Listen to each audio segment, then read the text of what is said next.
करना होता है।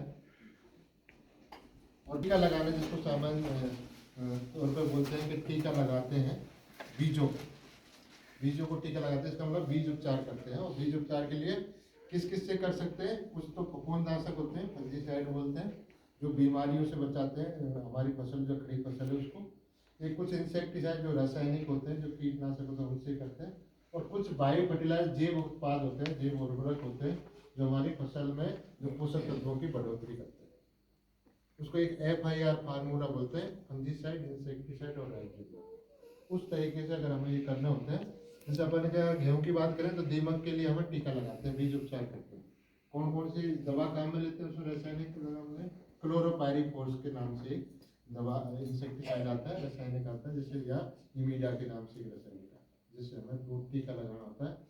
अगर क्लोरोपाइरीफोस लेते हैं तो 4 ml प्रति वो बीज के हिसाब से, केजी के हिसाब से, और अगर इमीडा ले लें तो 2 ml प्रति केजी बीज के हिसाब से काम में। ऐसे बिजाई करते हैं तो ये 3 चीज़ें। बिजाई सबसे पहले भूमि की जांच कराते हैं, जांच के आधार पर फसल का चयन करते हैं, और फसल चयन करने के बाद बीज का चयन करते हैं। कौन से बीज काम लेते हैं? प्रमाणित बीज काम लेते हैं। प्रमाणित बीज वो होते हैं जो कृषि विभाग और कृषि अनुसंधान के से सिफारिश किए जाते हैं, उन्नत किस्म के बीज होते हैं। और वो हमारे यहाँ की जो एजेंसी है, राजस्थान स्टेट सीड कॉर्पोरेशन है या दूसरी एजेंसी है, उससे के मार्फत वो किसानों को उपलब्ध कराए जाते हैं। उसमें किसी जो संस्थान जिसने वो बीज पैदा किया उसका एक बैच पे उसका लोगो होता है, उसमें डिटेल होती है कि बैच बीज किसने तैयार किया है, कहाँ तैयार किया है, इसकी कितनी प्योरिटी है, इसमें उगाव क्षमता कितनी है, वो सब डिटेल रहता है।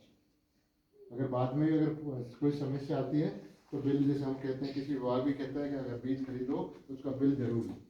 ये एक सामान्य जानकारी की बात है कि अगर कहीं किसी भी संस्था से बीज ले लें तो आप उसका बीज के साथ बिल जरूर लो। और बिल किसी स्तर पर तो वो उस पर ज़्यादा सुनवाई नहीं होती, तो हमें वो प्रमाणित बीज काम में लेना होता है।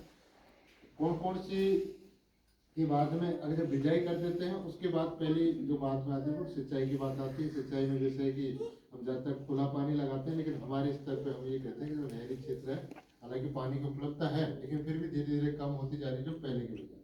तो आजकल जो दूसरा सिस्टम चला है उसमें फव्वारा और बूंद बूंद सिंचाई करनी चाहिए, जिसके माध्यम से हम किसानों को कहते हैं कि आप अगर पानी कम है हमारे पास, सीमित मात्रा में है, तो 2-3 चीज़, जब पानी सीमित मात्रा में 2-3 चीज़ों का ध्यान रखते हैं। पहला तो यह है कि आपको फसल ऐसी चयन करना है जिनमें पानी की कम जगह। अगर आपके पास 2 ही सिंचाई का पानी है तो आप गेहूँ नहीं लगा के आप सरसों पे जाइए, जौ पे जाइए, दूसरी फसलों पे जाइए।